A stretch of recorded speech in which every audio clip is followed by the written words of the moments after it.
Bonjour et merci de nous retrouver pour Un cœur qui écoute, votre rendez-vous de spiritualité. Et aujourd'hui, je vous propose un joli thème qui est le thème du mystère. Et nous allons en parler en compagnie du Père Michel Giton. Bonjour. Bonjour. Alors, vous êtes recteur de la collégiale Saint-Kyrias à Provins. Voilà, et vous êtes aussi le fondateur de la communauté Aïn Carême, dont on parlera à la fin de l'émission. Alors, pour nous introduire dans le mystère, je crois que vous avez un beau texte qui est de Louis Bouillet. Voilà, effectivement, un théologien qui est décédé il y a une dizaine d'années, mais qui a marqué son époque. Et je prends ça dans un livre qui s'appelle précisément Le mystère pascal. Et voilà ce qu'il nous dit. Tout le culte chrétien n'est qu'une célébration continue de la Pâque. Le soleil qui ne cesse de se lever sur la terre traîne après lui un sillage d'Eucharistie qui ne s'interrompt pas un seul instant. Et chaque messe célébrée, c'est la Pâque qui se prolonge. Chaque jour de l'année liturgique, et dans chaque jour, chaque instant de la vie de l'Église qui ne dort jamais, continue et renouvelle cette Pâque que le Seigneur avait désirée d'un si grand désir, manger avec les siens en attendant qu'il la mange dans son royaume avec eux. Et cette Pâque se prolongera durant l'éternité. La Pâque annuelle que nous ne cessons ni de nous remémorer ni d'attendre nous maintient sans relâche dans le sentiment des premiers chrétiens qui s'écriaient, tournés vers le passé, le Seigneur est vraiment ressuscité, et tourné vers l'avenir, viens Seigneur Jésus, viens bientôt. La religion chrétienne, en effet, n'est pas simplement une doctrine, elle est un fait, une action, et non pas une action du passé, mais une action du présent, où le passé se retrouve et où l'avenir s'approche. C'est en cela qu'elle renferme un mystère de foi, car elle nous affirme que devient nôtre aujourd'hui l'action qu'un autre accomplit jadis, et dont nous ne verrons les fruits en nous que plus tard. Voilà, c'est comme ça que je voulais lancer les choses. Et alors, justement, on voit que Louis Bouillet arrive lentement à l'idée de mystère. Pour vous, le mystère, c'est quelque chose d'incompréhensible, c'est ça? C'est le Non, je ne crois pas, mais je vais raconter une petite anecdote à propos de ce livre qui s'appelle précisément Le mystère pascal. Et le Père Bouillet a eu la surprise un jour de voir son livre cité dans la bibliographie d'un ouvrage sur Blaise Pascal. Parce que les gens, en voyant mystère pascal, s'étaient dit que ce serait comme le mystère frangélico, le mystère Clémenceau, donc ils avaient cru que c'était sur Pascal, alors qu'en fait, il s'agit bien sûr de la fête de Pâques. Non, mystère, c'est pas ça, ce n'est pas une énigme, c'est pas le mystère de la Grande Pyramide. Ça veut dire le secret que Dieu avait gardé vers lui et qu'un jour il a décidé de nous faire connaître. Il semble que le premier emploi du mot mystère dans la Bible se trouve dans le livre de Daniel. Curieusement, c'est un mot persan qui est utilisé pour dire probablement ce qui était le secret du roi de Perse qui avait son plan et il le dévoilait à quelques-uns de ses conseillers choisis avant qu'il passe aux actes. Donc c'est en ce sens que la liturgie, que la prière de l'Église utilise le mot mystère. Et alors, c'est quoi le secret du roi? Alors, le secret du roi, c'est qu'en Dieu, il avait le désir de nous adopter. Que nous n'étions pas seulement des créatures jetées là par hasard, mais que nous avions une place dans son dessein, qui était de nous faire entrer dans la vie trinitaire. Et pour ça, alors, il a mis en œuvre son projet à travers principalement l'incarnation, la venue de son Fils et l'adoption qui nous est venue par là. Et ensuite, c'est tous les moyens qu'il met en œuvre pour y arriver, c'est-à-dire notamment les sacrements. Et c'est là qu'on trouve toute une palette de sens, évidemment. Et vous, le premier, à quel moment vous avez approché ce mystère? C'est quoi votre première entrée dans le mystère? C'est quand un prêtre, alors qu'à l'époque je n'étais pas vraiment catholique, quand un prêtre m'a expliqué qu'à travers les sacrements, je pouvais rentrer dans une relation personnelle avec le Christ. Comprendre que ce n'était pas une vieille histoire dont on se souvenait en faisant des gestes, mais que c'était vraiment l'arrivée dans ma vie de cette histoire. Souvent, le jour où nous avons été sauvés, c'était pas en l'an 30 de notre ère, c'était le jour où nous avons été baptisés. Enfin, notre histoire sainte commence avec les gestes que Dieu a fait sur nous dans ces mystères. C'est-à-dire que dès le baptême, le mystère commence. Voilà, et c'est un mystère qui est personnel. C'est pas le mystère des Hébreux, c'est pas le mystère de... Nous nous approprions cette histoire à chaque fois que Dieu vient faire éruption dans notre vie par l'un ou l'autre de ses moyens. Et le baptême étant l'entrée, bien sûr, mais ensuite, ça se continue à travers l'Eucharistie, à travers la confession, mais aussi à travers tout le cycle liturgique. Alors, c'est ce qu'explique ici beaucoup le Père Bouillet dans son livre, c'est que le cycle liturgique, c'est la manière pédagogique dont toute cette histoire nous rentre dans la peau, si je puis dire. C'est simplement l'action de Dieu dans ma vie, le mystère, ou c'est plus que ça? C'est la manière dont il commence à faire dans ma vie ce qui fera un jour en grand sur l'humanité entière, puisque, comme disait, c'est tourné vers l'avenir, puisqu'il y a aujourd'hui, de manière très secrète quand même, une action de Dieu dans mon cœur, mais qui ne fait que préparer ce que Dieu fera en grand le jour où le Christ reviendra. Et c'est là que nous sommes en train de passer. Oui, le Christ a fait des choses, un avenir où il en fera de plus grandes encore, et entre les deux, ce point d'insertion que sont les sacrements. Vous avez employé une belle expression, qui est l'expression de histoire sainte, ou mon histoire sainte. On a chacun son histoire sainte? Incontestablement. C'est que nous sommes destinés à reprendre d'abord tout le chemin des Hébreux, c'est-à-dire de refaire notre désert, notre entrée dans la terre promise, et puis ensuite à vivre de la vie avec le Christ tel qu'il a vécu avec ses disciples jusqu'à sa Pâque.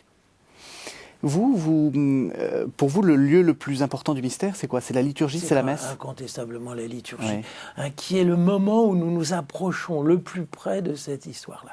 C'est-à-dire que secrètement, notre présent est habité déjà par les lumières du futur et que, à travers une réalité visible, l'invisible se donne. Vous le vivez comment? Est-ce que vous avez l'impression? Est-ce que c'est d'une impression physique? Est-ce que c'est comment ça Pas toujours, puis c'est à des degrés différents, bien sûr. Mais enfin, je sais que grâce à un personnage dont on va peut-être parler, qui m'a beaucoup aidé, qui était Monseigneur Charles, je sais que, par exemple, les fêtes et la Semaine Sainte que l'Église fête une fois par an, qu'elle vient de fêter, eh bien, nous avons une manière d'entrer quasi physiquement dans cette histoire-là, parce que l'avantage de la Semaine Sainte, c'est que ça ne dure pas un jour, mais que ça dure plusieurs jours et qu'on vit en continu avec le Christ les différentes étapes qui ont été les siennes. Et cette rude pédagogie dans laquelle nous sommes conduits de la célébration de son repas pascal jusqu'à la croix, jusqu'à la résurrection, et qui n'est pas seulement un parcours en images, comme on pourrait mimer des scènes du passé, qu'on pourrait revivre une semaine de la vie de Napoléon, mais que ça nous arrive vraiment concrètement, et que c'est notre histoire désormais, c'est plus seulement celle de Jésus. Ça, on le vit moi je le vis dans la liturgie. Et vous voyez, je me souviens de ces matins de Pâques, absolument épuisés par tout ce qu'on avait vécu avant, ayant fait tout ce qu'il y avait à faire, mais vraiment de recevoir comme une espèce de nouveau jaillissement la vie de Pâques. Et de renaître vraiment, me semblait-il, avec ce qui se passait au matin de Pâques.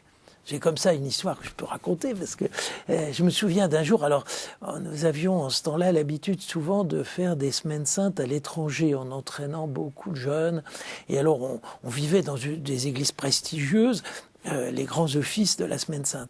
Or, cette année-là, c'était assez mal parti parce que on était en Espagne et on avait vécu, alors là, c'était très réussi. Au contraire, c'était les offices du jeudi, du vendredi saint à Villa, dans l'église San Vicente d'Avila. C'était très, très beau. Mais la vigile pascale, on devait être à Salamanque. Et je ne sais pas ce qui s'était passé, on avait écrit avant bien sûr, mais on devait célébrer la vigile pascale dans l'église San Milian, et on ne s'était pas compris avec le clergé du lieu qui lui n'est pas du tout disponible pour nous, quoi. Donc on s'est retrouvé dans une autre église, il faut dire, était moins évocatrice, sans doute belle quand même, mais baroque, alors que l'autre était romane. Enfin, c'est peut-être moins le goût de certains. Et donc, on s'est trouvé vraiment bousculé pour faire ça avec toute l'équipe de préparation. Mais Vigile Pascal, c'est pas rien de préparer ça. Donc, toute l'après-midi, on a travaillé pour essayer de mettre. Et puis, on n'avait même pas fini les préparatifs que déjà les groupes arrivaient, parce qu'on s'approchait de l'heure de la célébration. Alors, il fallut mettre tout le monde dehors, parce que puisqu'on commence dehors... Enfin, vraiment une impression un peu bousculée, un peu agitée, pas très pacifique. Eh ben, on fait ce qu'il faut, on est porté par les rites. Et je ne sais pas ce qui s'est passé, je crois que je n'ai quand même jamais vu ça que cette fois-là. Déjà dans la deuxième partie, les gens pleuraient. C'était clair qu'ils étaient tellement remués par l'événement. Celui qui dirigeait les chambres dit bon, c'est plus à peine dirigé. Les gens sont tellement déjà rentrés dans cette affaire-là qu'il y a presque plus rien à faire.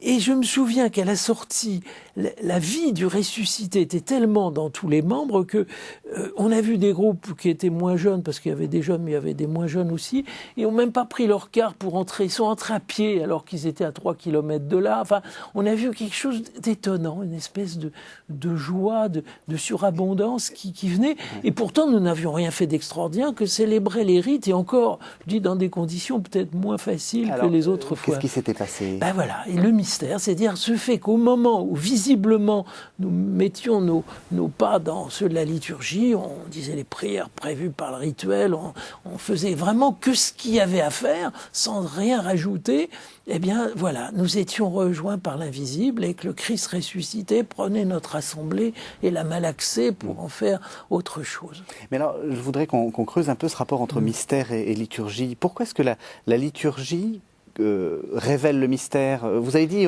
on n'est pas dans une sorte d'imitation, de jeu, de théâtre. Qu'est-ce qui se passe?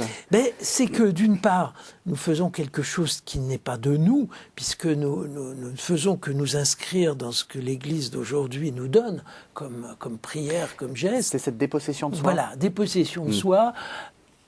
Évidemment, de mettre le plus en valeur possible ce qui nous est donné. Donc là, nous avons bien un certain rôle à jouer.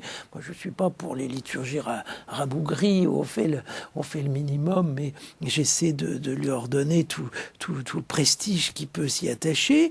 Et voilà qu'au milieu de ça, eh bien, notre obéissance, notre soin aussi, notre désir de faire les choses le mieux possible est rejoint par Dieu qui vient nous donner une grâce qui est très au-delà de ce que nous pourrions provoquer, même par des moyens psychosociologiques, j'allais dire, comme, je sais pas, les grands messes du Stade ou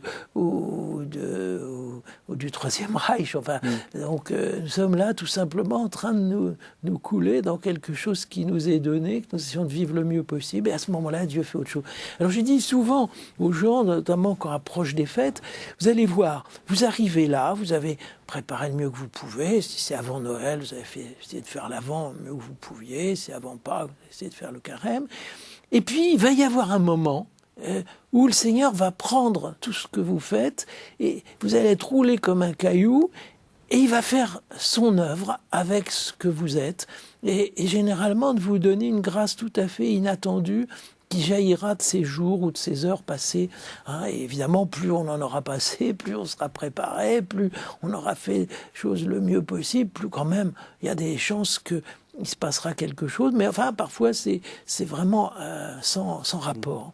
Est-ce que de manière générale, on peut le transposer à la vie, c'est-à-dire de dire que le mystère, c'est aussi se laisser faire? Voilà, c'est certainement la manière dont Jésus se sert de nos efforts, mais les porte bien au-delà.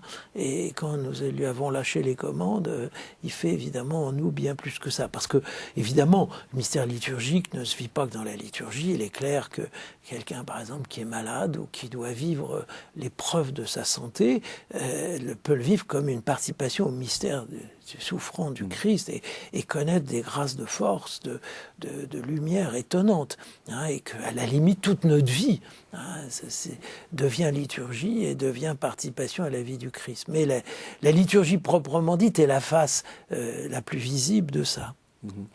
Vous, votre rapport au mystère, ça n'est que dans la liturgie, ou vous avez d'autres... Quel conseil vous donneriez à quelqu'un qui vous dirait j'ai envie de rentrer dans ce mystère, je tourne autour mais je ne suis pas dedans? Malgré tout, je lui conseillerais de faire vraiment une expérience d'un certain bain liturgique dans un monastère, par exemple, et de vivre ça de façon plénière. Mais enfin, il y a aussi une chose auquel je crois beaucoup, qui est l'adoration eucharistique, qui, elle, n'est un peu de tous les temps, enfin, qui n'est pas liée à une période particulière. mais qui est vraiment le moyen souvent de découvrir que le Christ est intervenant, enfin, qui n'est pas un personnage perdu dans le ciel auquel... Justement, expliquez-nous, parce que qu'est-ce que vous voyez? Enfin, pourquoi cette adoration? Expliquez-nous ce que ça fait. Je vous dirais d'autant plus que c'est un peu là que j'ai trouvé la foi, donc je suis très attaché. C'est à Montmartre il y a bien des années. Mais l'adoration eucharistique, c'est ce moment où le Christ vivant, qui représente en lui toutes les facettes de ce qu'il a vécu, parce que à chaque instant, Jésus vivant est à la fois l'enfant de Nazareth, le baptisé du bord du Jourdain, le crucifié, le ressuscité.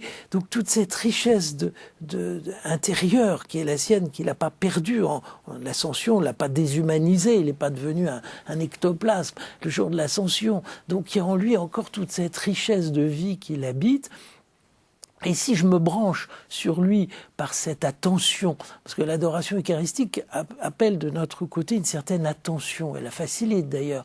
Si je me mets à penser dans cette pièce à Dieu, bien sûr je peux le faire, mais ce sera quand même plus difficile. Oui, mais justement, vous regardez... Voilà, ce long regard d'amour sur le corps du Christ, parce que je sais qu'il est là.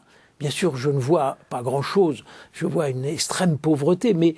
Je dis souvent aux enfants, quand je les prépare à l'adoration, je leur dis, voyez, vous habiteriez, je sais pas, au 15e étage d'une tour, et vous sauriez que votre maman est en train d'arriver, que ce petit point presque imperceptible qui est en bas, un signe ou un autre, vous reconnaîtriez que c'est votre maman. Eh bien, vous seriez déjà tout heureux. Hein, vous ne verriez pas grand-chose d'elle, mais vous sauriez que c'est déjà elle. Et donc, votre cœur s'élancerait déjà vers elle. Donc c'est un peu ce qui nous arrive dans l'Eucharistie, mais on sait que celui qui est là, il est porteur de toute cette plénitude, que si je me branche sur lui par ce petit effort d'attention que je fais, eh bien je vais accéder à tout ce qui est en lui, tout ce qui peut me donner de lui, et que je vais d'un seul coup découvrir et qui va verser en moi, parce que par l'Esprit Saint, il ne faut jamais oublier que l'Esprit Saint est le grand agent de la mise en contact, il va verser en moi une participation à ce mystère qu'il habite. Et voilà, peu à peu, et ça c'est... expérience qu'on ne fait pas à toute adoration, mais qu'on fait quand même quelquefois, je me découvre découvrir des choses que je n'avais jamais pensé avant. Hein. Je me dis, ben voilà, parce que je lui ai prêté un peu de mon attention, et que cette attention a été facilitée par sa présence, voilà qu'il va faire couler en moi une plénitude. C'est un entraînement, le mystère. Il faut se préparer un peu comme un athlète, c'est-à-dire en faisant ou alors comme un musicien, en faisant des gammes, oui, en faisant des adorations. En préparant un peu ça, en lisant la Sainte Écriture notamment, qui est quand même la grande entrée dans cela. Hein, si peu à peu je suis sensible, par exemple dans un passage d'évangile, j'en vois un peu mieux le grain, quoi. Au lieu de lire ça d'un regard superficiel, disant bah oui, j'ai la parabole de l'enfant prodigue, je connais ça par cœur, mais qu'on est sensible à des choses qu'on n'avait pas vues une première fois. Voilà, quand je vais être dans le face-à-face avec le Christ, je vais dire mais quoi, tu as dit ça, mais c'est tout à fait étonnant. Pourquoi tu as dit ça? Ça a l'air tellement différent, par exemple, de ce que tu dis à un autre endroit. Explique-moi cette différence. Et voilà que derrière, vous savez, on dit que les parallèles se rejoignent à l'infini, mais souvent, c'est des points un peu discordants qui nous mettent sur le chemin du mystère.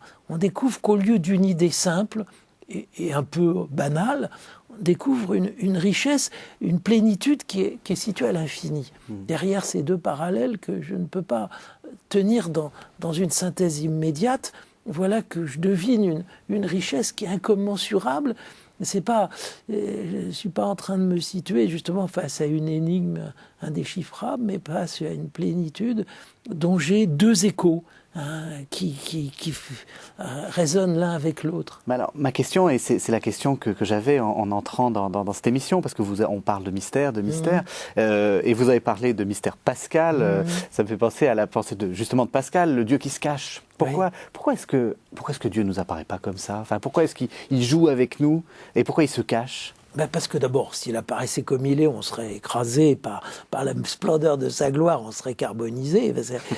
Donc, il tamise sa lumière pour rejoindre nos yeux. Puis ce qu'il veut, c'est cette espèce d'entrée de notre liberté dans sa liberté. Donc, comme notre liberté, elle est peu de choses, elle est petite, il faut lui permettre de grandir, donc lui en donner assez pour qu'elle voie quand même quelque chose, parce qu'elle ne voyait rien, ça ne nous donnerait aucune aide, mais en même temps nous permettre d'aller plus loin, et donc de ne pas nous arrêter à ce que nous avons. Alors, c'est pas le chat et la souris, c'est tout à fait autre chose, c'est cet accroissement progressif de notre capacité de vision. Il semble que peu à peu, nous apprenons à voir. D'ailleurs, je crois savoir que des artistes disent souvent ça. Quand Cézanne a découvert la montagne Sainte-Victoire au-dessus d'Aix, je crois qu'il dit dans ses souvenirs qu'un jour il l'a vue, cette montagne. Mais ensuite, il n'a pas cessé de la regarder. Et toute sa vie, il l'a peinte. Est-ce que vous avez vu? Qu'est-ce que vous avez vu? Je peux dire que j'ai vu des traces de plus en plus fraîches, qui me prouvait l'immédiat passage du Christ dans ma vie. Je me souviens d'un jour, comme ça, c'était très curieux, c'était une course en montagne. Je n'étais pas devant le Saint-Sacrement, ce n'était pas dans la liturgie, mais je marchais seul. Alors quand on marche seul, on marche généralement assez vite, et vraiment, j'essayais de penser au Christ, j'essayais de m'unir à lui. J'avais dit de mémoire toutes les prières que je pouvais savoir. Et puis, je franchis un col et je me mets à descendre dans une magnifique croupe qui était un peu enneigée. Et là, j'ai pas eu une vision, j'ai pas eu d'apparition du tout, mais le sentiment que le Christ marchait vraiment devant moi et que de fait, toutes sortes d'indices faisaient que ces traces m'apparaissaient, je voyais beaucoup la scène de apparition à Marie-Madeleine au tombeau vide, près du tombeau vide. Et là, je veux dire, j'avais plus de doute, quoi. C'était ça. J'étais tout près, il était juste devant moi. Et voilà peut-être ce que j'ai vu de plus clair. Mais c'était déjà largement suffisant pour me donner une joie intense. Alors on va en venir au deuxième temps de cette émission, qui est les questions rituelles. Alors j'en ai d'habitude 3, mais vous avez en fait répondu à une, donc je vais vous en poser que 2. Si le Christ devait vous apparaître dans cette vie, à quel moment et dans quelle activité jugez-vous qu'il serait plus digne de le recevoir? De mon côté, oui. Effectivement, peut-être quand je suis à la messe, j'espère bien un jour mourir en disant la messe, j'espère bien. Mourir en scène. C'est ça, de pouvoir d'un coup. Mais il me semble qu'effectivement, c'est après cette préparation, c'est au moment où j'aurai quand même essayé de le désirer le mieux possible.